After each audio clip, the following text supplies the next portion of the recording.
As John mentioned, last time we spoke about the genuineness of the Gospels. Who wrote the Gospels? This time I'm going to begin one of a set of 4 talks that are really thematically linked on the evidence for the truth of the Gospels and Acts, which, as many of you know, is really Luke part 2. It's written by the same author, but it continues the story, gives us more details about what Jesus did after his resurrection, and then tells the story of the founding of the church and follows primarily Peter and then Paul until Paul is in Rome.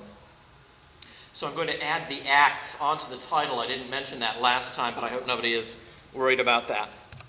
I always like to start with a passage of Scripture, and for this talk I'd like to use 2 Peter 1:16. For we did not follow cleverly devised myths when we made known to you the power and coming of our Lord Jesus Christ, but we were eyewitnesses of his majesty. I hope by the time this talk is over, you will understand why I've chosen that as the verse, as a kind of a motto for this talk. Let's begin with a quick review of what we did in the previous lecture. In the previous lecture, we made the distinction between authenticity and genuineness. Authenticity is general truthfulness and trustworthiness of a document. Genuineness is its having been written by the person whose name it bears. So, Gulliver's Travels is a genuine work by Jonathan Swift, but it's not an authentic tale of something that really happened. It's a work of fiction. So those two can come apart. Last time we focused on the genuineness of the Gospels, and that does rule out certain crazy theories, like that they were written in the middle of the 2nd century by people who had never met Jesus and had never met anybody who had met Jesus. But it's not really the ultimate goal that we're looking for. The ultimate goal is the authenticity, the trustworthiness of the Gospels. So I've got 2 goals in this lecture. Number 1 is to create a kind of a map of the external and internal evidence so that you'll have an understanding of where we're going, what we are covering in this lecture, and what we are not covering in this lecture. The second is to explore some of the positive external evidence. To begin with, let's look at the map that I've put up here. I've divided the evidence into 4 parts. There's a division between external evidence and internal evidence. External evidence is anything outside of Scripture that has a bearing on whether what it says in Scripture is true. Internal evidence involves clues right within Scripture that what it says is true.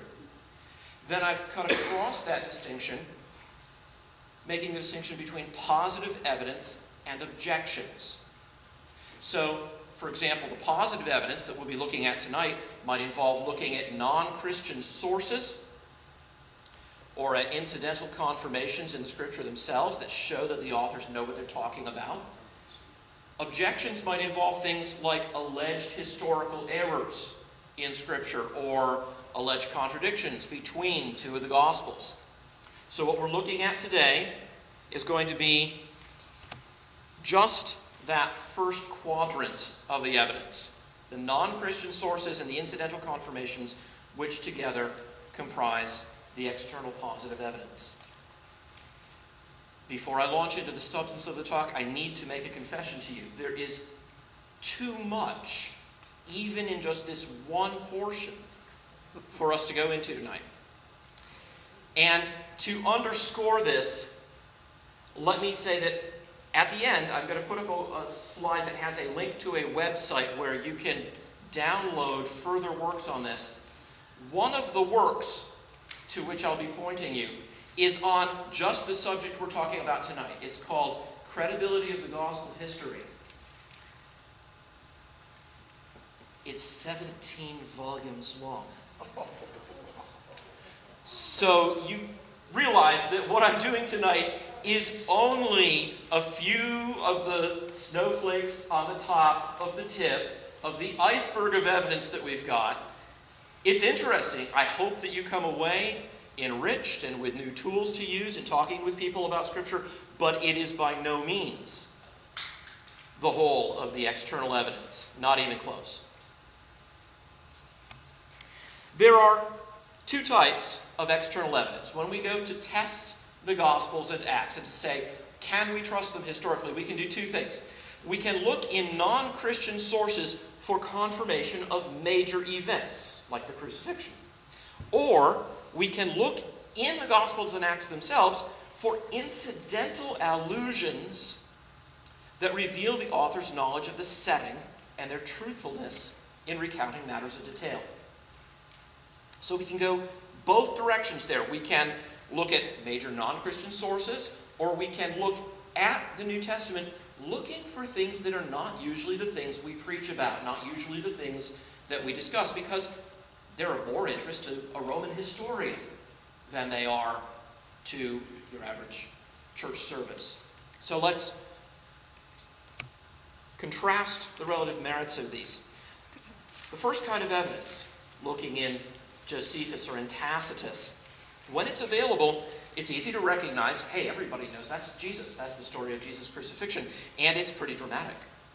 We'll talk about a few of those. But the other kind of evidence, even though it's less dramatic, makes a stronger argument for authenticity. Why is that? It's because what we have from non-Christian sources depends on what they found interesting, worth their notice, and on what of their works have survived for us to read them today. And the most that you can hope from a non-Christian is that there will be some report about the general nature of what the Christians were claiming. Well, they claimed this guy rose from the dead. That's interesting, but it's not news to us. We already know they claimed Jesus rose from the dead, and we're interested in going a step further. We want to know, is that in fact true? Did he rise from the dead? But when you turn it around and you read the New Testament looking for details, you find that again and again, these authors are nailing it. They're getting it right. They're getting facts and details right, showing that they're intimately familiar with the context. Even though they are not trying particularly to write a history of Roman jurisdiction of Palestine. That's not of any interest to them. They're telling the history of Jesus' life on earth or the founding of the church, and these other things come in only incidentally. So we'll cover both kinds of evidence tonight. Watch, especially when we get to the details, watch how that cumulative case builds. We'll start by looking outside of the New Testament, and I'm going to just pick two non-Christian writers. There are more, but these are some of the most striking cases, and I want to have a look at them in a little bit of detail. The first is Tacitus, a Roman historian. He's writing about the year 115, shortly before his death. And the second is Josephus, a Jewish historian who played a vital role in the Roman conquest of Jerusalem in the year 70. And we'll come back to talk a little bit more about that as we move on. First, Tacitus. Publius, or Gaius Cornelius Tacitus, a Roman senator and historian, was born around the year 56. So right when Paul is writing several of the key epistles in the New Testament, Tacitus is born. And he's got a reference to Christianity in his book, The Annals. It's in book 15, chapter 44 of the Annals. Let's have a look at what he says. What he's writing about is the fire that broke out in Rome late in the summer of the year 64. Nobody knew for sure who started that fire, but there was a rumor that it was the Emperor Nero himself who had given the order. It burned some slums and then spread further than that. He had been trying to get them to bulldoze the slums, basically, and make something else there instead. So people thought, this is just his roundabout way of getting his own way, and they were very angry. So Tacitus tells us the story, and he says, consequently, to get rid of the report, Nero fastened the guilt and inflicted the most exquisite tortures on a class hated for their abominations, called Christians by the populace. Christus, from whom the name had its origin, suffered the extreme penalty during the reign of Tiberius at the hands of one of our procurators, Pontius Pilate. And a most mischievous superstition, thus checked for the moment, again broke out, not only in Judea, the first source of the evil, but even in Rome. He then goes on to tell in rather gory detail about some of the tortures that were inflicted upon the Christians. He says, an arrest was first made of all who pleaded guilty. Guilty, that is, to being Christians, not guilty to any crime. Then, upon their information, a vast multitude was convicted, not so much of the crime of firing the city. That was Nero's pretense. But at this point, it was just, hey, we hate the Christians. Let's kill them in unpleasant ways. Not so much of the crime of firing the city as of hatred against mankind. Why do you suppose the Christians would have been accused of hatred against mankind? What could they possibly have done that would make them seem guilty of hatred against mankind? Well, one of the things that was rumored was that they engaged in eating human flesh. Can anybody guess where that might have come from? The Last Supper.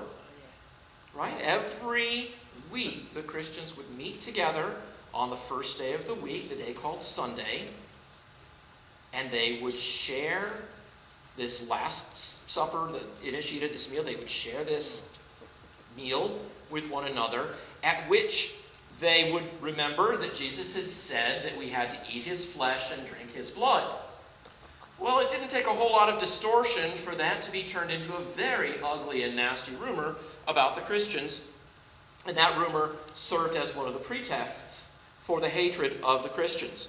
Also, they held themselves apart from the rest of the populace. And in this respect, they were somewhat like the Jews, who frankly were also hated. If you look through the Roman literature of the first century or so, you will find that the Jews are the butt of many jokes in the Latin literature. The Jews are a despised people. Rome would be willing to tolerate many gods. There would be no problem if the Jews had wanted to say, we have a God, he's one God among the many gods, let us worship our God also. They would have fit right into the Roman milieu. But of course, the Jews would not say that. Shema Israel. Hear, O Israel. The Lord your God, the Lord is one. And what's the first commandment? You shall have no other gods. That doesn't leave a lot of room for accommodation. So the Jews were a despised people, and the Christians were a despised offshoot of a despised people. They were doubly despised. So what can we learn from Tacitus? Well, very simply, we learned that there was a group called Christians, that their name came from someone called Christus, a Latinization of Christ, which means what? Messiah, anointed one. He was executed under Pontius Pilate during the reign of Tiberius. All of this in accordance, of course, with what we read in the Gospels.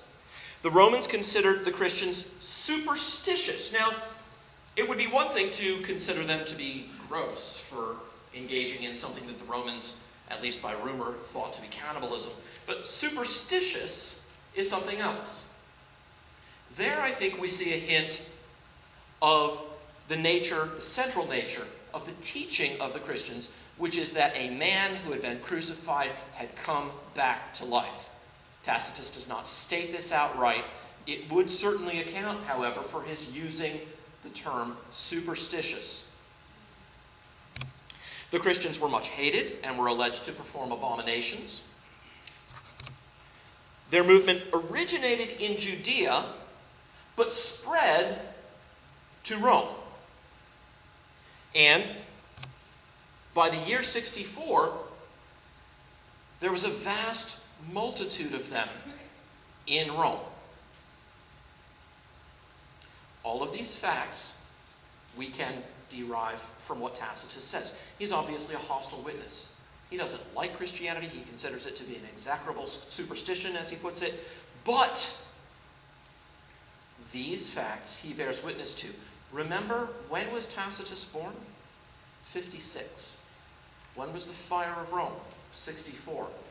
So it occurred when he was a young boy. It lay within his memory. Let's move on to our second external witness, Flavius Josephus, the Jewish historian. He was born around the year 37. Now, most people put the crucifixion of Jesus into year 30 or perhaps 33. So Josephus was born right around the time when Christianity was getting off the ground. This is right around the time of the conversion of Paul, maybe a little after.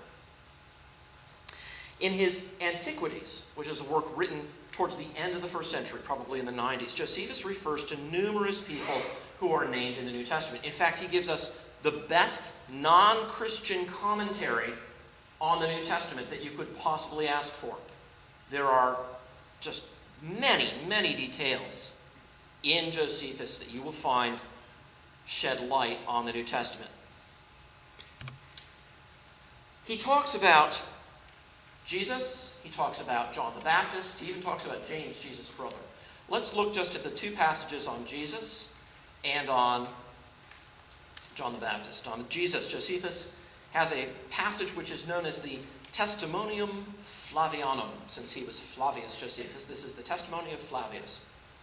Now there was about this time, here's how it reads in most of the manuscripts that we have. There was about this time Jesus, a wise man, if it be lawful to call him a man, for he was a doer of wonderful works, a teacher of such men as received the truth with pleasure. He drew over to him both many of the Jews and many of the Gentiles. He was Christ. You should be experiencing a little bit of cognitive dissonance here. This is a Jew. This is not a Christian. He's saying that Jesus was the Messiah? What's up with that? Let's keep going. And when Pilate, at the suggestion of the principal men amongst us, had condemned him to the cross, those that loved him at the first did not forsake him. For he appeared to them alive again the third day, as the divine prophets had foretold these and 10,000 other wonderful things concerning him. So he really did rise from the dead, and the prophets had been talking all about it. And the tribe of Christians, so named for him, are not extinct at this day. Here's the problem. Did Josephus really write this passage? It is found in every manuscript of Josephus' Antiquities that we have. And we have a lot of them. It was a very frequently reproduced work. So we have a whole bunch of them. It's in all of them. You will see occasionally on the internet people claiming that it's not in the oldest manuscripts. I don't know where these people get their information, but we should just put this down as one little bit of evidence that just occasionally people say things on the internet that are not true. It's also written in Josephus' characteristic style and vocabulary, so in those respects it looks a lot like a genuine passage, but the phrases that I've underlined sound like things a Christian would have said, and Josephus was a Jew. We have no evidence that Josephus ever became a Christian. What do we do in a case like that? What should we say when we have a passage that is in all the manuscripts, but then it looks like it's been tinkered with? Well, it's a little bit like this picture. This is not a painting by Leonardo da Vinci, and if the light's not too bright, you may be able to see the reason why. Looks a bit like the Mona Lisa, but it's got a mustache and a little goatee beard. Should we conclude that there was no original painting? Or should we conclude that there was and something has been added to it by another hand? What should we do with the mustache on the Mona Lisa? Well, fortunately, in 1971, Shlomo Pines published some work he'd been doing on an Arabic manuscript that contains Josephus' passage, the Testimonium. And here in this Arabic text is what we find. We find the passage without the ham-handed bits that look like Christian interpolations. Here's how it reads. At this time there was a wise man who was called Jesus, and his conduct was good. And he was known to be virtuous, and many people from among the Jews and the other nations became his disciples. Pilate condemned him to be crucified and to die. And those who had become his disciples did not abandon their loyalty to him. They reported that he had appeared to them 3 days after his crucifixion, and that he was alive. Accordingly, they believed that he was the Messiah, concerning whom the prophets have recounted wonders. Do you see the difference? Our best guess, and this is the view of the majority of scholars, is that the passage was originally written by Josephus, much like what we've got in this Arabic text. And then some Christian scribe couldn't resist the impulse to come along and put a mustache on the Mona Lisa. Didn't realize that what he was doing would cause consternation and doubt over the authenticity of this report and the genuineness of this passage in Josephus himself. But just as with the Mona Lisa, our best inference is that there really was an original, and it was not done by the person who added the mustache and the beard. So our best bet regarding the testimonium is that Josephus originally wrote it, and then it was interpolated, touched up a little bit, Christianized. And fortunately, we've discovered a text that shows us what most scholars think is more or less the way it originally was. So I've included here a quotation from Craig Evans, who's got an article on this. Craig's an excellent scholar, and he simply documents in a footnote on the page I've referred to that most scholars today regard the passage as authentic but edited. It was really there, but it's been touched up, but we can recover the way it originally was, and it does refer to Jesus. Let's move on and see what Josephus has to say about John the Baptist a little further on in the same book of the Antiquities. He says something really interesting. He says, now, some of the Jews thought that the destruction of Herod's army, that would be Herod Antipas, who was ruler up in Galilee at the time Pontius Pilate was in charge as a procurator down in Judea. The destruction of Herod's army came from God, and that very justly as a punishment of what he did against John, that was called the Baptist. For Herod slew him, who was a good man. And he goes on and he talks about John's baptizing people in the Jordan River and preaching repentance. Herod, he says, who feared lest the great influence John had over the people might put it into his power and inclination to raise a rebellion, accordingly laid hands on him. He was sent prisoner out of Herod's suspicious temper to Machaerus, the castle, which he's mentioned already, and was there put to death. Now, we also have an account of the death of John the Baptist, and he dies as a result of the actions of Herod Antipas. But the story in the Gospels is a little different. It's got some different details and attributes a different motive to Antipas. Let's hold off on that, because when we get there, we're going to see some really interesting things about that.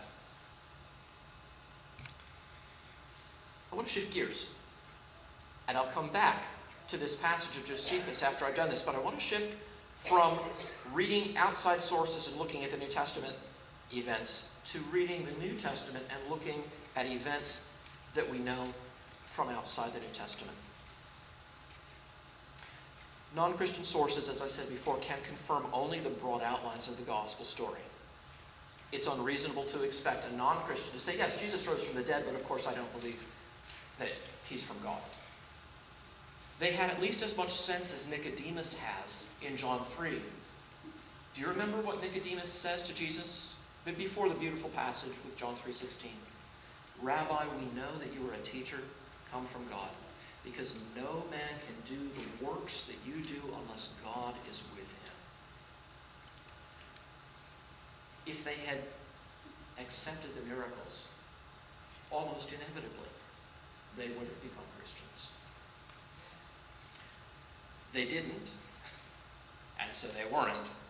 But you can't expect non-Christians to attest to the resurrection and then just say, yeah, but shrug, strange things happen, you know. Weird thing happened the other day. A guy came back from the dead. That's not what they're going to say. Okay, so let's see how examining the Gospels and the details of contemporary history of that time, we can test the knowledge and the honesty of the evangelists. It's a severe test. Mostly thanks to Josephus, we know a lot about first century Palestine. It was a very complex political situation. Palestine was never conquered by the Romans the way that many other places were. They passed under Roman control with the aid and the consent of a large portion of the native population. And there was a good reason for that. They were infested with bandits, and the bandits were preying on people, and they brought in Rome to restore order. And Rome did.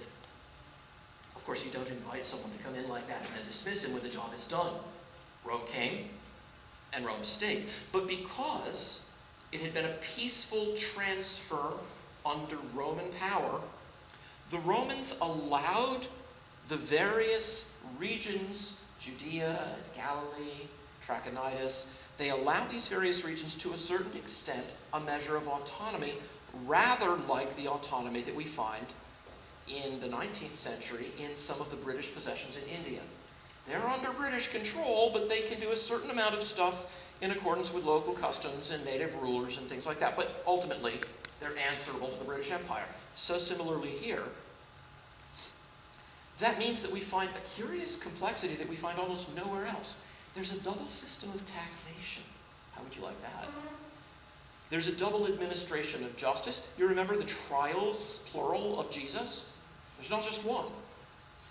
And to some extent, there's a double military command, because the Jewish priests have their own temple guard. That's a Jewish guard. And of course, the Romans have their own soldiers and legions.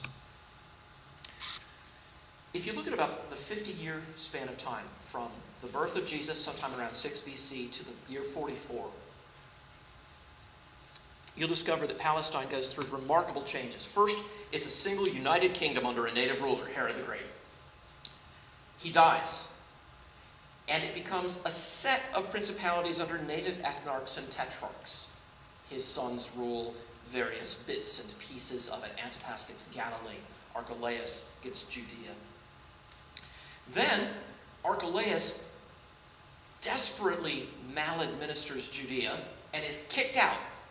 So Judea becomes a principality that is, no longer a principality. It's reduced to a Roman province.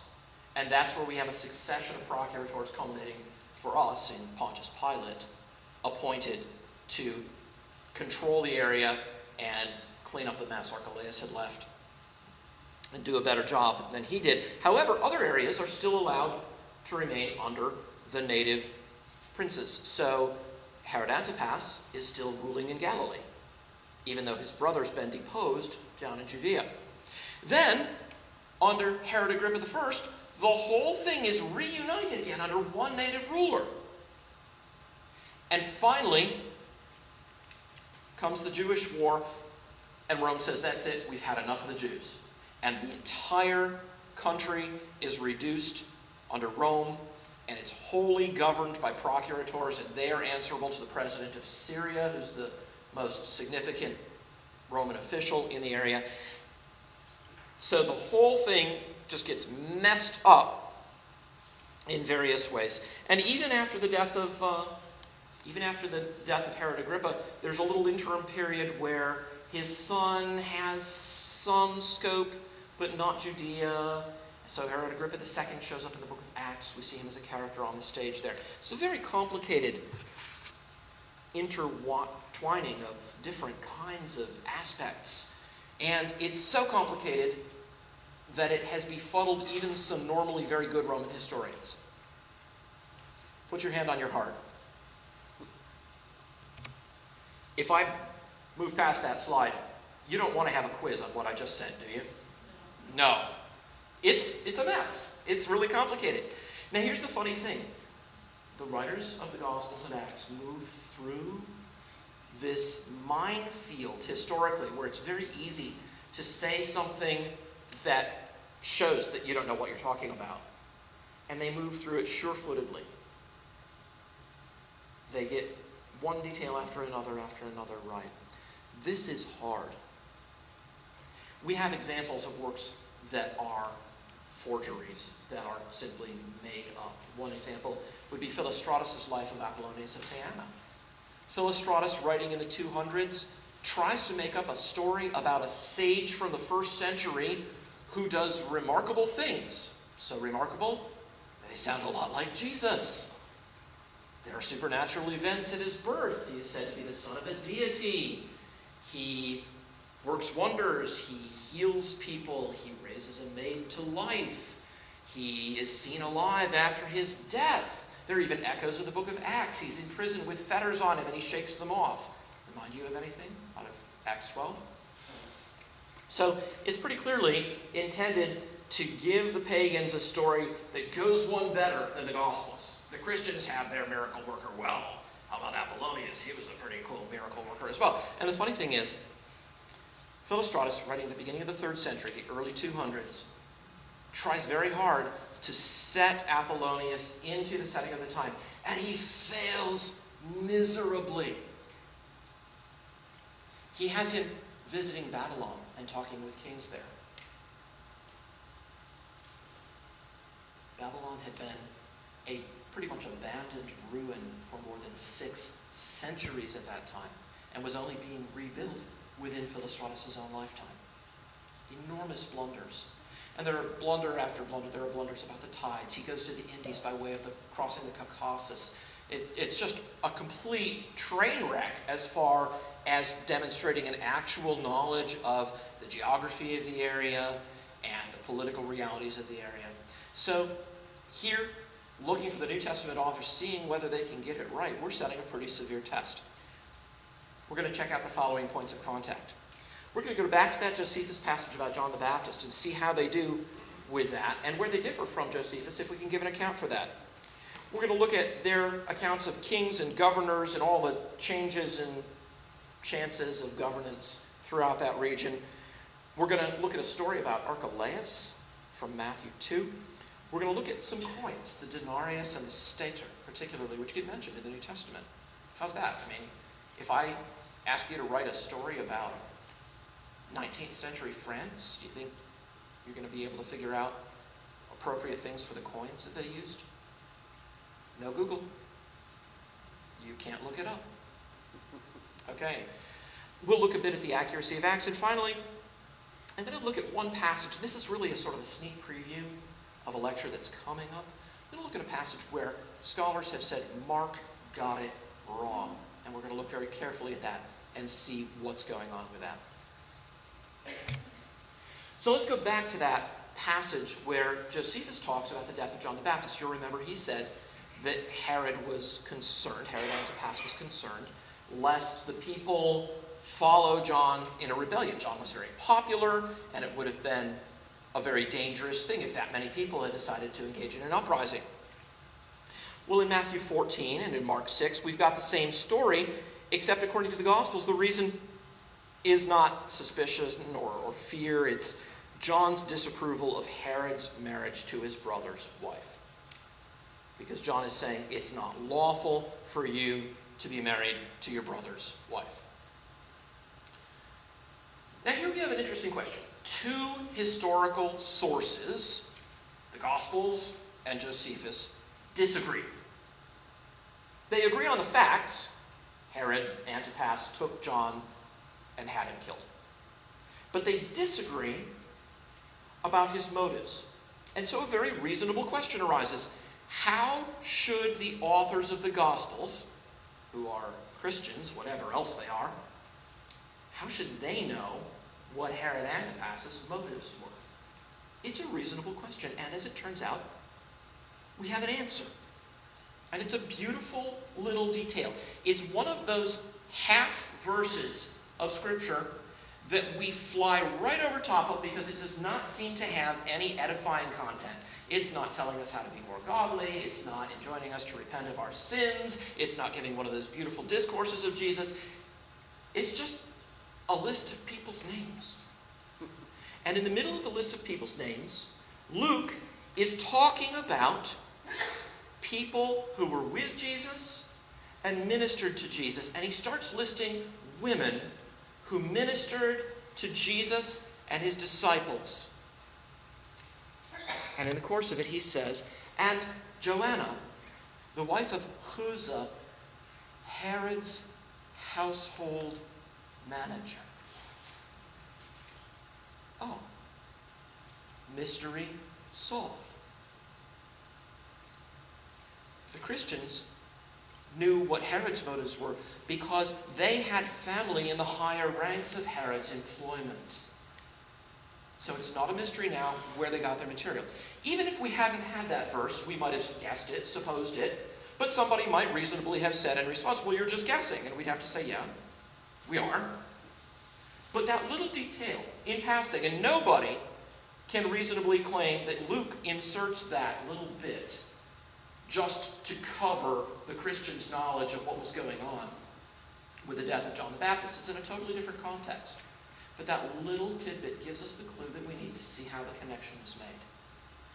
This is how good history is done. You look at small details and you see if they interlock in a credible way. If they do, then you've got reason to trust the author. But an argument like this is a cumulative argument. It is not an argument that you can just hang on one detail. Oh, they got that detail right, therefore Jesus rose from the dead. Fail as an argument. That does not connect. To build the case for the credibility of these guys, you've got to go through detail after detail after detail. One or two won't do it. 5 or 6 will begin to make your eyebrows go up and make you say, wow, these guys are really good. 15 or 20 will make you say, these guys are really good. Did I mention that there's a 17-volume work waiting for you if you're interested? So there is more, but let's just do a few of them. Here's another detail about John's death. Mark 6:27 uses a very interesting word. It says that when Herod acquiesced in his stepdaughter's expressed wish, which she got from her mother, for the head of John the Baptist, he sent a military officer, a speculator, to execute John. Now, normally, there's a civil officer who holds the role of executioner who would do a job like this. He'd be the local executioner, and you'd have him go do the job. But this is a guy who's on duty. He's a military guy. He's not somebody who's just a civil officer like, the guy who would do the electric chair today or something like that. Why is he sending a military officer to do this? Well, Josephus accidentally gives us the answer. It turns out that at this time, Herod Antipas was at war. And he wasn't at home up in Galilee. He was at his fortress down at the corner of the Dead Sea. At this fortress, Machaerus, he was quartered with some troops because he was in a war with his erstwhile father-in-law. Remember, he married his brother's wife. Well, Herod had himself also been married. And when wife number 1 discovered what he had in store, she ran home to daddy. And daddy started a border war all up the edge of Arab Perea. So Archelaus IV, king of the Nabateans, was at war with Herod Antipas. I know some of you here like military history. It doesn't end well for Antipas. His troops get smashed. There's some people betray them into an ambush, and they're just devastated. There's a whole backstory behind that, and if you're a history kind of person, you want to read Josephus, Antiquities, Book 18, Chapter 5. It's all about this. But that does explain the detail. Again, a little thing. The use of one unusual word instead of another. But it's little things like this that reveal an intimate familiarity with the events that they're recording. Well, let's try one where they get it wrong, or so it's been said. This rakish-looking fellow on the screen is Thomas Paine. Some of you may have read some things from Common Sense in an American history course, and Paine may have sounded uncommonly sensible. I'm sorry to have to inform you that he was a traitor. When he fled to France, he wrote for French newspapers instructing them on how they could conquer America by sending gunboats down the coast of the Americas. Not a nice guy. Also, someone who was throughout his life very interested in attacking Christianity. Here is one of Paine's attacks. There could be no such person as a king, Herod, because the Jews and their country were then under the dominion of the Roman emperors who governed them by tetrarchs or governors. Well, we could check it up. Josephus, it turns out, agrees with Matthew. Matthew says that Archelaus was reigning as a king. He was kinging it. And, in fact, Josephus tells us that his claim to the throne had not been certified by Caesar. When Herod the Great died, his will was read. Judea went to Archelaus, and Archelaus said, "Cool, I'm in." And he stepped right up in, and he started ruling. But he wasn't supposed to do that until Caesar had certified the will. And so one of the complaints against him was that he had jumped the gun. Caesar did something really interesting. He got back at him. This is Caesar Augustus, the great Octavian, the greatest administrator Rome ever knew. And he gets back at him in a curious way. He lets him stay in charge in Judea, but he never certifies his title to be king. He lets him king it, lets him reign as a king, but he never actually gives him the title. It's a curious little twist, and we find that in Antiquities, book 17. Josephus also agrees with Luke. Luke says of Herod Agrippa the first that he's Herod the king. Do you remember Acts chapter 12, verse 1? About that time, Herod the king, willing to do the Jews a favor, stretched out his hand against the church. So Luke is calling him there a king who is exercising power in Judea. And in fact, Josephus confirms that Agrippa I, the grandson of Herod the Great, was given the kingship by the emperor. And what's more, during the last 3 years of his life is when he got the kingship. And so Luke here is giving us a pinpoint accurate statement. At no time during the previous 30 years was there a king reigning with power in Jerusalem. At no point after the death of Agrippa I ever again was there such a king. Only just then. And Luke picks that up and gets the detail right. But we don't have to take Josephus' word for it. We have coins.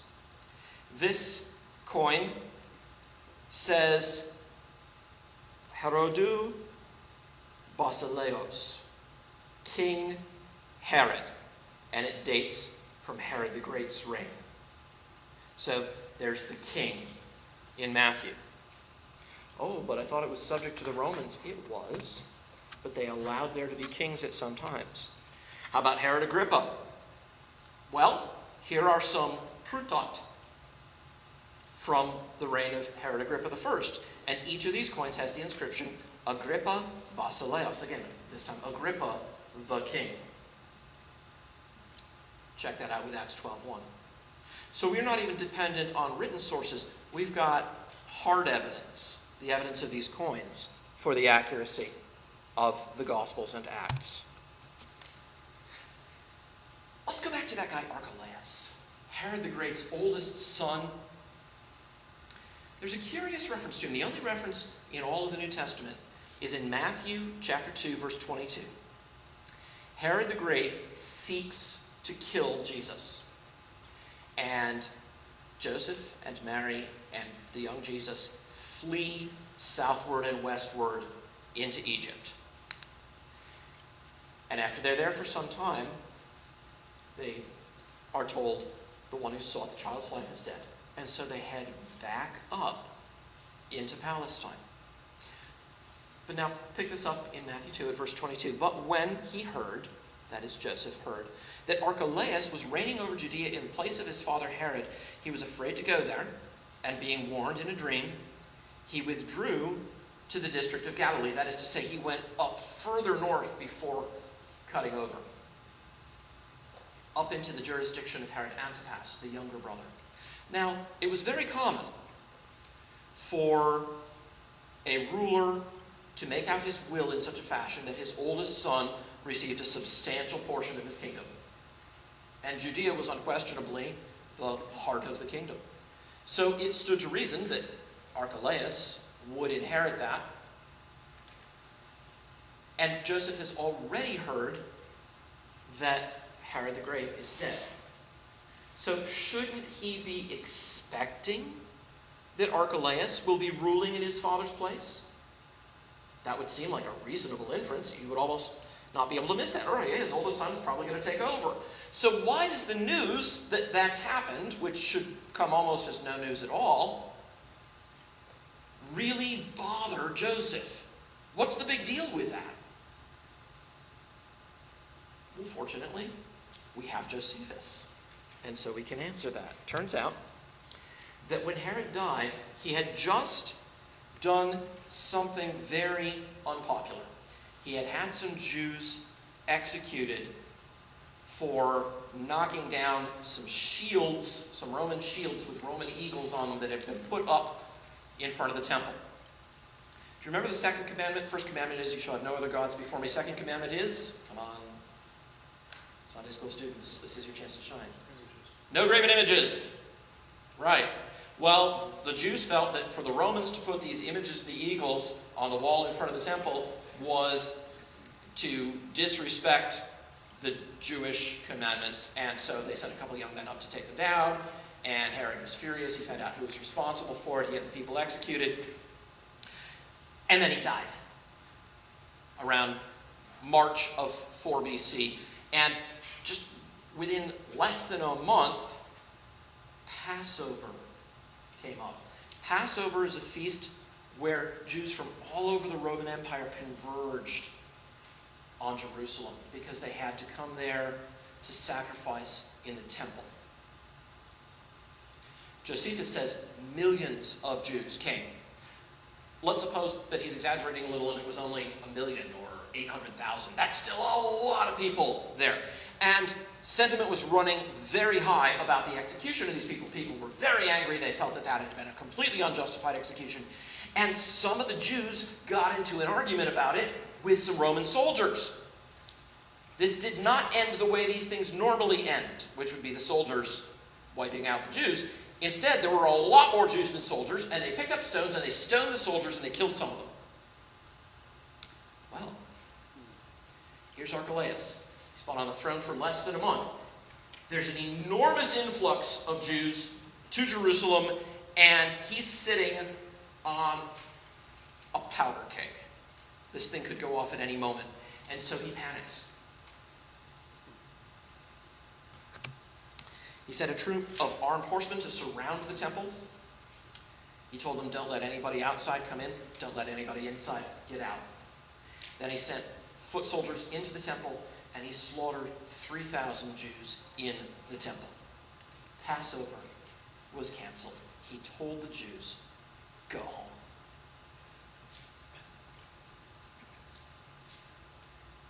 Which they did. Some of them going south towards Egypt, where they had no doubt come. Now let's go back to Mary and Joseph. They're coming up the road from Egypt. And here come pilgrims fleeing from Passover, saying, Archelaus has taken over for his father and he's just killed 3,000 Jews in the temple. And Joseph is not a fool. It's not hard to connect the dots. He says, let's see, we left Judea to get away from a homicidal maniac on the throne who was killing Jews. We're headed back up to Judea. And there's a brand new homicidal maniac on the throne killing Jews. I think we could go somewhere else. It makes perfect sense in context. All of that, you have to go to Josephus to get. Matthew just says when he heard that Archelaus was reigning in Judea in his father's stead, he was troubled. Doesn't tell you the backstory, but with the backstory, we understand exactly why Joseph made the decision that he did. That kind of detail, dependent on extra facts, which 2,000 years later, most of us who aren't historians, we don't know these facts. That shows someone writing who knows what's going on. That has the ring of truth. Coins. I love coins. Let's go to the denarius. In Luke 20, 24 and 25, Jesus shows why he was such a terrifying antagonist to anybody who tried to trap him. The scribes come up with a foolproof trap. We're going to ask him, "Oh, Rabbi, we know that you fear God and are no respecter of men. Should we pay taxes to the Romans?" This is a no-win question. If you say, "Yeah, pay your taxes," then you're siding with the Roman oppressors who are coming down pretty hard and heavy on the Jews. And if you say, "No, why should the Romans have any right to that?" then they should call up Pilate and say, "Hey, Pilate, we have a little problem down here. Rabbi's telling people not to pay their taxes." It's perfect. It's an ingenious trap. And Jesus blows right through it without missing a beat. He says, "Show me a denarius." A denarius is a Roman coin, a tenner. It used to be worth 10 of the little asses and had been upgraded 200 years earlier to be worth 16 of them. Show me a denarius. Whose likeness and inscription does it have? And about this time, you get the impression that the people who were trying to trap Jesus started staring at their sandal straps. Because all he says is, they say, "Caesar's." And he says to them, "Then render to Caesar the things that are Caesar's, and to God the things that are God's." They're astonished. How do you get out of that one? It's like Houdini. We had him, and we didn't. What went wrong? How did that work? Well, let's have a look at a denarius. The image you see up here is the image of Tiberius Caesar, that nice Roman nose. And what Jesus is reminding them about when he says, "Whose image is on it?" is, "You shall not make for yourself a carved image or any likeness of anything that is in heaven above, or that is in the earth beneath, or that is in the water under the earth." This is the second commandment. The one that they were all so crazed about that when Archelaus was taking over for his father, they were stoning Roman soldiers in anger because they felt that the previous king over them had done a wrong with respect to the second commandment. And, well, you know, that looks a lot like a graven image of something on earth, doesn't it? And I always understood this. When I read this passage, I thought, that's clever. He caught them. They're freaking out about images, just like a picture of an eagle. This has got an image of somebody. But I missed the other part. I missed the second part. Because he doesn't just say, "Whose image does it bear?" That's good enough. And it's very good, actually, because he uses the same word that's used in the Septuagint, the Greek translation of the Jewish Old Testament, in Genesis to describe the creation of man in the image of God. So when he says, "Give to Caesar the things that are Caesar's," give Caesar the thing that bears his image. And give God the thing that bears his image, which is yourself. And I always got that part. But I missed something really cool. That inscription around the edge, it's abbreviated. But if you spell out the abbreviations, what it says is, "Augustus Tiberius Caesar, son of the divine Augustus." In other words, the inscription around the rim of this denarius, when he says, "Show me the denarius," is celebrating the worship of the previous Roman emperor as a god. The imperial cult of emperor worship. This isn't just a violation of the second commandment. This is a violation of the first commandment. They have no business coveting or hoarding this stuff, give it back to Caesar and give yourself to God. That is a brilliant answer. Sometimes I talk with people who have no particular interest in Christianity, and one of the things that I tell them about Jesus is whatever else you may think right now, if you just read the Gospels with an unprejudiced eye, you will at least conclude this much, that he was one of the most brilliant people who ever walked the earth. And this is such a beautiful illustration of that. But there's more about the denarius. There's a passage in Matthew 20 where Jesus tells a parable about men going to work in the vineyard. And he says to them, will you go and work in my fields? I'll give you a denarius. And they do. And then he comes later in the day and some people are still loitering around. He says, well, I'll give you whatever is right. And then in the end, he pays everybody a denarius. And some people gripe about it. But here's the interesting thing. That's actually a very good value of the coin to use for just exactly that illustration, because we've got an account in Tacitus. Remember him, the Roman historian? He tells about a speech someone gives trying to foment a mutiny among the Roman troops in the year 14. So Jesus is about 20 years old at that point. And in the year 14, this guy says to some Roman troops, you deserve a fair wage. You deserve a denarius a day.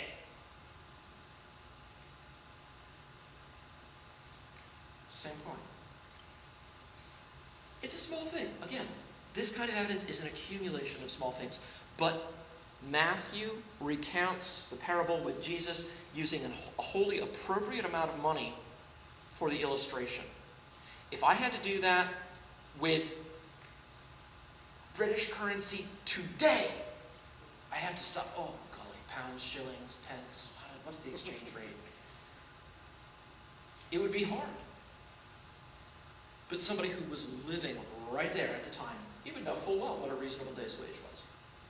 And he nails it.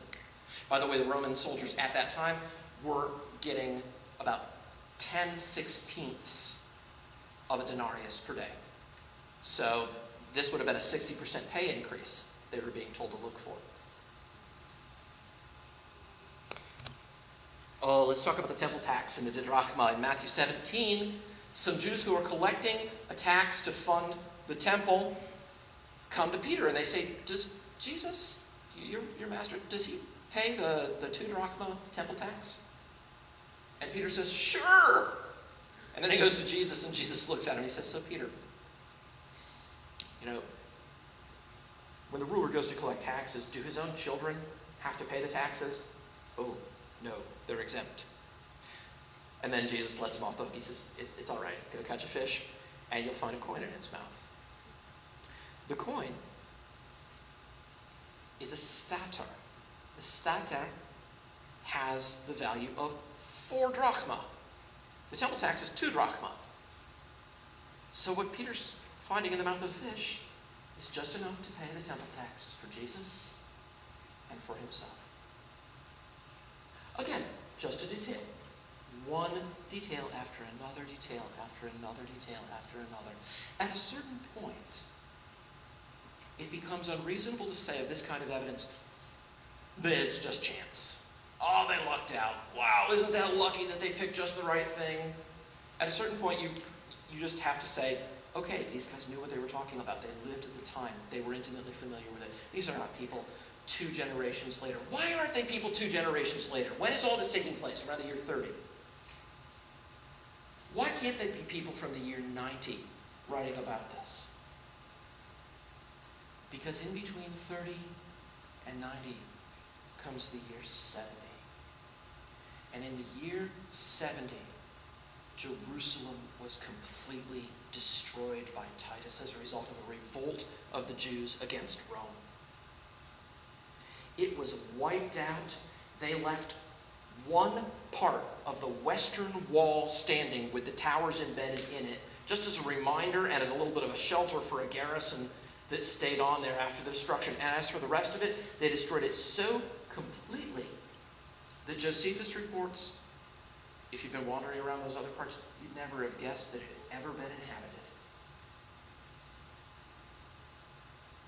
Jews were scattered, records were destroyed, numerous Jews were crucified. The year 70 cuts like a deep ravine across the first century. And on the one side of it, you've got people who lived to adulthood and understood and saw the things that were happening there. And on the other side of it, you get people who grew up in a different world. And the authors of the Gospels belong on the early side of that great divide. Let's move to Acts for a second and talk about the accuracy of Acts. Colin Hemer wrote a book in the late 80s called The Book of Acts in the Setting of Hellenistic History. It's very unfortunate that Hemer died just as this work was approaching completion, and so we no longer have him around, but he was a wonderful and meticulous scholar. One of the things that he does on pages 108 through 158 is to go through the last 16 chapters of Acts and to find specific fact after specific fact that has been confirmed by other written sources or by archaeology. And he gets 84 facts that he lists there in order. Ports, boundaries, landmarks, slang terminology, local languages, local deities, local industries, and proper titles for numerous regional and local officials. How to get all those right? Well, it's easy. He had Wikipedia, right? No Wikipedia. How did he manage that? I am not going to take you through all 84. That would be your cue for some applause. But I am going to show you just a list of 5 places where he gives a title for a local official. The governor of Cyprus is the Antiquities. He's the proconsul. But when they're in Philippi, they talk about the magistrates there as strategoi, governors. The rulers in Thessalonica are politarchai. They're just rulers. They're not governors. They're not proconsuls. The chief executive magistrate in Ephesus is a grammatus. He's a town clerk. And when they're off on Malta, the guy in charge is just the protos. He's just the head guy, the first man. Every single one of those titles has been confirmed. Many of them by archaeological research. Hemer gives the details of all of that. You do not write with that kind of accuracy, with that kind of sensitivity to the changes in what the guy in charge is called in this or that or another local jurisdiction without knowing exactly what you're talking about. Luke walks right through that and never sends a foot wrong. Paul Meyer, who is known to some of you here, my colleague now retired at Western Michigan University, sat across a lunch table from me one time and he said, "Luke is the most accurate historian I've ever read." I love that. Meyer, who's taught Roman history for 50 years, is in a position to know whereof he speaks. Let's do one more, and this is just a little taste of what I'll be doing in a subsequent lecture. The way from Tyre to Galilee. Mark 7:31 reads, "Then he," that is Jesus, "returned from the region of Tyre and went through Sidon to the Sea of Galilee in the region of the Decapolis." You read that and you shrug. Well, here's a map. You can see the Mediterranean Sea is on the left side. Tyre is up there about 2/3 of the way up on the left, right on the coast. And Sidon is north of it. And the Sea of Galilee, which appropriately enough is in the region of Galilee, is south and a bit east. The region of the Decapolis spreads out from the eastern side of the Sea of Galilee and then down further east and south. So Jesus is in Tyre and he goes north to go south. This is what Mark says. He goes up to Sidon and then down somewhere into that region. We don't know which part of the Decapolis he was in, and it's quite a wide range. But why didn't he just do this? Why didn't he just go, like the dotted line here, straight across? Well, we're not the only ones to ask the question, wouldn't you know? Here's a critical verdict from a work published in 2008. Many interpreters have noted this awkward route as evidence that Mark was unfamiliar with the geography of Palestine and Galilee. It seems difficult to believe that a person living in Galilee who's educated enough to produce a gospel such as Mark would be unfamiliar with the geographical relationship between Tyre and Sidon. And that sounds pretty plausible, doesn't it? You know where they go from this? Matthew makes use of a lot of stuff in Mark. Since Mark got this wrong, Matthew wouldn't have used it if Matthew had really known what he was talking about either. So Matthew was also clueless about the geography of Palestine. So Matthew couldn't have been one of Jesus' disciples. So whoever it was that wrote the first gospel also didn't know what was going on and wasn't the person whose name it bears. When you're going to make a long chain of inferences like that, you need to be really, really sure that you got the first step right. Let's look at another map, shall we? This map is a topographical map. That is to say, it's not just telling us where towns are, it's telling us about the elevation. Now, I'm going to just walk up here and touch this for a minute. Tyre's about here. Sidon is up here. Galilee's down here. This region here, labeled Upper Galilee, it's got this number 1208 beside it. What's that? That's a number of meters elevation above sea level. Think that might be, could it be a mountain? Oh, let's have another map. This map has been spun around so that you are looking southwest. And as it spins around, look at this yellow edge here, and you see that it goes up. We've got probably the Golan Heights around in there. Then it goes up, and then it comes down again. And then right in between Tyre and Sidon, there's this little dark area where the contour lines show you there's a pass between the mountains. So it's really looking like there's a reason that Jesus doesn't take the straight line on a flat map. And sure enough, there is Mount Meron, 3/4 of a mile high, noticeably colder on the top than down at the base. And if you go over the top of that mountain, one thing you don't have that every traveler in Palestine knows you need: water. You do not travel by foot in Palestine without water. Unless you want to commit suicide. Now, by going north to Sidon and then coming through the pass, coming over the shoulder through the pass of Mount Meron, between that and the Golan Heights on the other side, and down, they'd come right down the Jordan River Valley. The Jordan's going to be right with them the whole way down.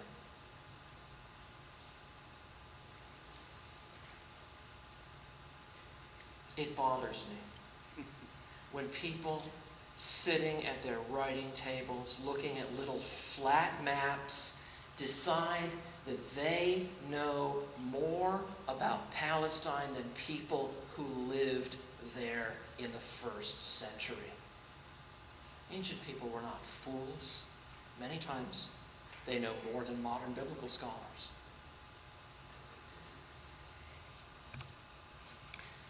If you want more, here's the place to go.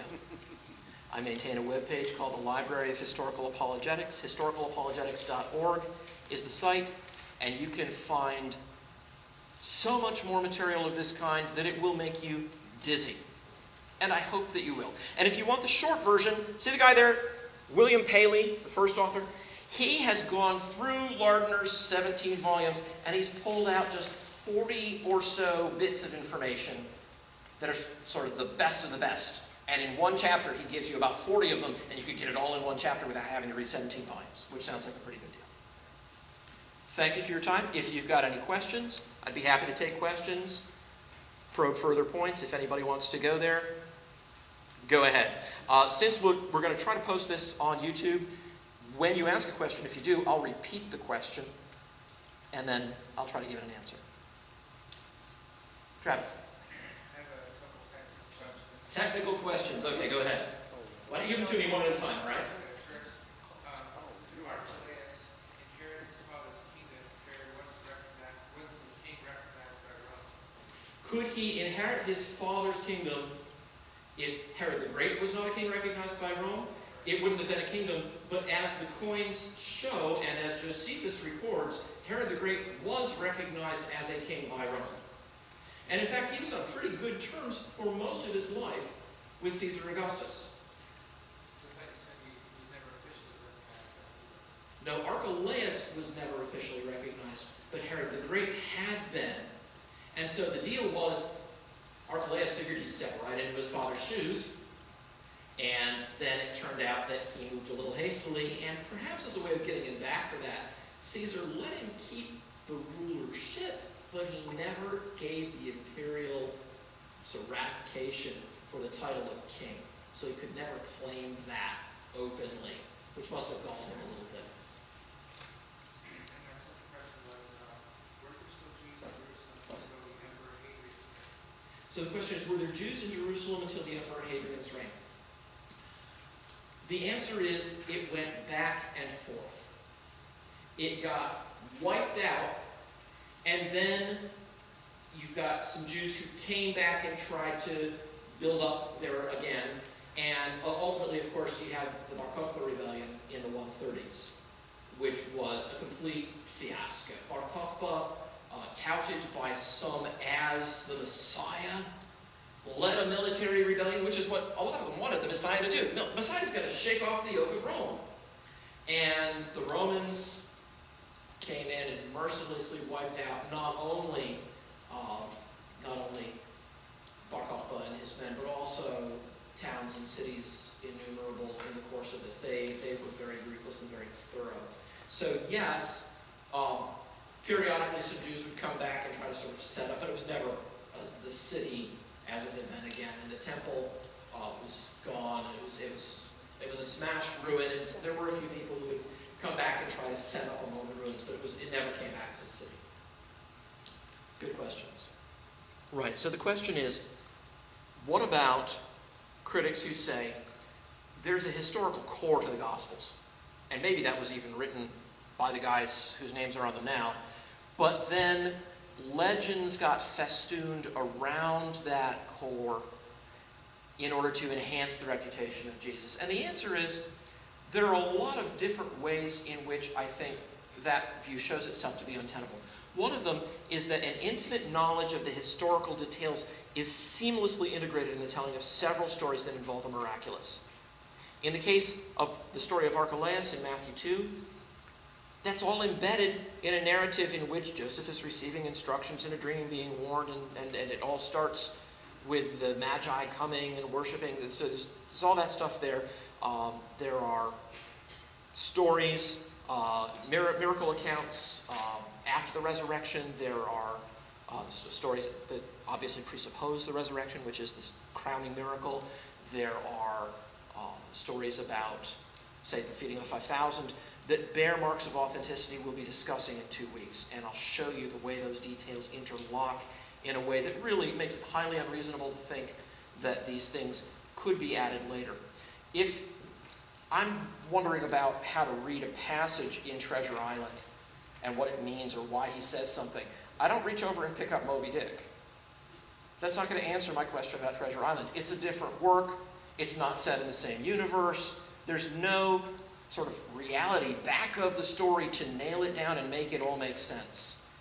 But we find that the Gospels interlock in these beautiful and surprising ways that cannot be explained by their borrowing from one another and cannot be explained by their just making up stories afterwards. So in a way, I want to punt to the lecture 2 weeks from now and to say, you'll see more evidence that that's not a good explanation in that lecture.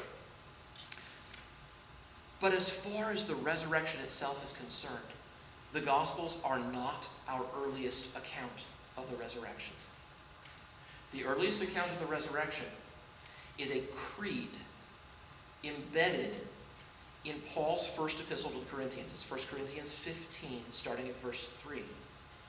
And Paul introduces this by saying, I delivered unto you that which I also received, how that Christ died for our sins according to the Scriptures, and that he was buried, and that the third day he rose again according to the Scriptures. And then he goes on to list the people that he appeared to. Not all of them, but a list of enough of them that if you wanted to check up on it, you could go find out. Scholars are now pretty much unanimously agreed that that creed, which is stylized, it's written in a rhythmic fashion to promote easy memory, that creed was written in the first few years after the crucifixion. Believing scholars, unbelieving scholars. Gerd Ludemann says, come on, of course that goes back to the first 3 years of Christianity. He's an atheist. He writes books about how he disbelieves in Christianity. But he acknowledges, yeah, that's an early creed. So, what is it they're supposed to have made up in the course of time? Oh, and that he rose from the dead? It's already there, folks. That's there at the ground level, and that's the big one. So, really, there are multiple ways that we can approach the question of whether the miracles could just have been added in later. And although someone can always say that, there's really not good evidence for it, and there's lots of evidence against it. But you'll get more of that in the next talk as well. So to a certain extent, I want to save some of my fire so that I have some things to say in the next talk as well. Okay, so the question is, what do you say if someone says, well, I think the Gospels are inaccurate because they talk about a lot of miracles happening, and we don't see those happening all around us, right? How many dead people have you seen raised back to life? 0? Well, what? Think for a minute about the objection. They're trying to saddle the Christians with the notion that miracles are just these things that happen all the time. And one reasonable reaction that you might take is to say, you know, there's nothing in Christianity that demands that I say that people are being raised from the dead every 15 years or so. That wasn't part of the package. I missed that part. Now, some people think that visible miracles are ongoing today. If you want to take that line, and I've got a good friend who's a remarkable scholar, Craig Keener, and he does take that line, then you have a different way of answering the objection, which is to say, yes, they do. Come talk to some of the people I've talked to. And so you can go the one way or the other way. I'm not here to settle that theological dispute, but in neither case does it seem to me that that is a fair objection that can't be answered by the Christian. It seems to me the Christian has almost got too many ways of addressing that. I just don't see that as a strong challenge. If you have the vending machine idea of God, right? God's like a Coke machine. I insert the proper prayers, and I push the big button on the front, and out comes the answer to my prayer. Well then, if you pray and you don't get what you asked for, the vending machine is broken. Something is wrong with God. No, something's wrong with your theology. You have the wrong theology. God is a person. He is not a vending machine. God is wise. He doesn't just give to you what you ask for. Sometimes he gives you the things you don't ask for, and they turn out to be some of his greatest gifts. Some of God's greatest gifts, there's a song that says, are unanswered prayers. True enough. Karen? So why is it that so many people who are the credentialed specialists in this, the professors of Bible or comparative religion, who teach this stuff, hold that these works are neither genuine nor authentic, at least in the main? Maybe there are bits of truth here, but it's mostly legend or something like that. Why would people who are specialists do that? And I think the answer is complicated. Part of the answer is that that's what they were taught. And there's a strong impulse people have to repeat the things that they're taught. My daughter was just telling me about an astronomy course she's taking where one of her professors, who's a pretty intelligent person, said, well, Copernicus was afraid that he'd get in trouble, so he delayed the publication of his work until he was dying. That is not true. And here I can speak from my own professional specialization as a historian of science. That's just false. So why would an intelligent professor be saying that? Well, it's in the textbook, and it's probably what she was taught.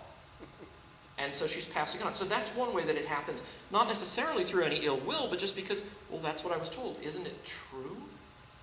No, it's not true. How many of you were told at some point in school or in some work that you've read or just sort of heard it around that in the Middle Ages, everyone thought the world was flat? How many of you? Go ahead, hands up. Right, okay, we've got a strong majority here. Guess what? That is completely bogus. Everybody from the time of Aristotle in the 4th century BC onward who had a decent education knew that the earth was spherical. You can tell this because in a lunar eclipse, the shadow that goes across the moon is a curved shadow. It's a portion of a circle. What's the only three-dimensional object that casts a circle for its shadow, no matter how it's illuminated? A sphere. A sphere is the only one that does it. So the earth has got to be spherical because that's its shadow, no matter from which angle the sun is shining on it. So from ancient times onward, everybody knew this. You can find, I think, 2 writers who are so ignorant that they disagree with this. And they had no influence on the Middle Ages at all. So the whole thing about Christopher Columbus proving that the earth was spherical, false, didn't happen. Everybody knew it was a sphere. Columbus just thought it was only about 15,000 miles around, whereas really it was 25,000 miles around. And if Columbus hadn't been lucky enough to bump into an unknown continent called America, he and his men would have starved in the middle of the ocean. That is good luck. But that's also an illustration of the way that bad history can be perpetuated. I'd say we had 85-90% of the people in this room raising their hands there. You've heard that. You've been told that. You may even have believed that because, after all, you were told, and these people know what they're talking about, don't they? And the answer is, not always. So that's one reason. Another reason is simple anti-supernatural bias, which some people will admit right up front. I don't believe in miracles. Okay. That's starting point for a lot of conversations that I would have up on campus, and that's fine. But obviously, if they're going to start there, that's going to color the way that they read the entire work. I think a third and not sufficiently explored reason, though, is bad method. The argument from silence gets used an awful lot in biblical criticism. Well, the first 3 Gospels don't mention the resurrection of Lazarus. How could they have left it out if Jesus had really raised Lazarus from the dead? That must not really have happened. Well, none of the other Gospels mentions the slaughter of the innocents in Bethlehem. How could they have left that out if it had really happened? So that must not really have happened. Matthew must have just got that wrong. And over and over and over and over, the argument from silence gets used. And at this point, what they need is a little dose of reality from secular history. Ulysses Grant, general in the Civil War, became president afterwards, wrote 2 volumes of memoirs of the Civil War, diary-like, virtually day by day. He never mentions the Emancipation Proclamation. Can you imagine leaving that out if you were Ulysses Grant writing a diary of the Civil War? Not a chance. Never mentions it. Just doesn't come up. I could give dozens of examples of that. Marco Polo doesn't mention the Great Wall of China. There was a large wall there. It wasn't the modern wall, but it was a very large wall, and his entire travelogue doesn't mention the Great Wall of China. How could you miss that? He doesn't mention printed books. That was one of the distinctive features of China. He mentions paper money. How could he miss printed books? Doesn't mention it. He doesn't mention foot binding. He doesn't mention the use of the fishing cormorant, which is a very distinctive technique for fishing. Not there. Did he travel through China? Actually, yeah, he did. But you can't assume that an author will note all the things you would note or that you, in hindsight, would think are so important. And I think that bad methodology, that dependence on the argument from silence, has infected a lot of biblical studies. And if we could clean up that infection, things would look a lot different. But one of the sort of sources of resistance to cleaning that up may be, going back to point 2, the anti-supernatural bias. Well, why would we want to clean that up? Then we'd have a very uncomfortable picture of a Jesus who maybe actually did work miracles. Can't have that. So I think that they intersect each other and feed off of each other in an unhealthy way. Is that an answer to your question? Okay, so the question is there some way of representing direct quotation in the ancient Greek manuscripts that would sort of mark that off as distinct from mere paraphrase? And the answer is no, there is not.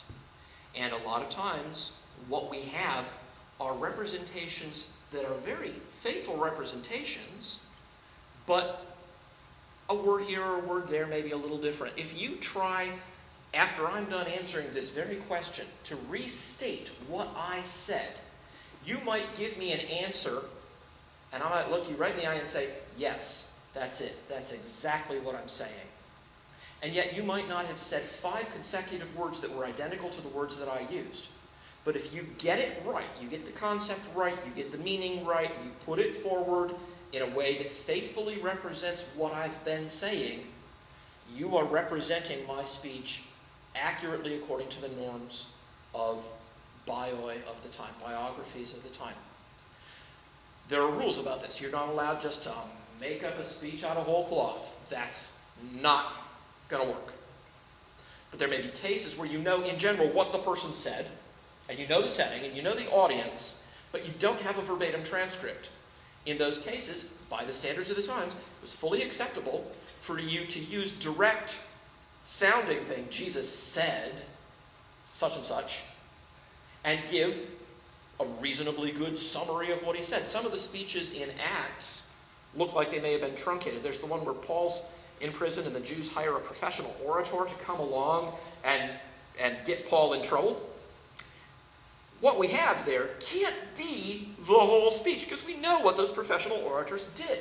They gave long-winded things with enormous reams of compliments to the person they were addressing.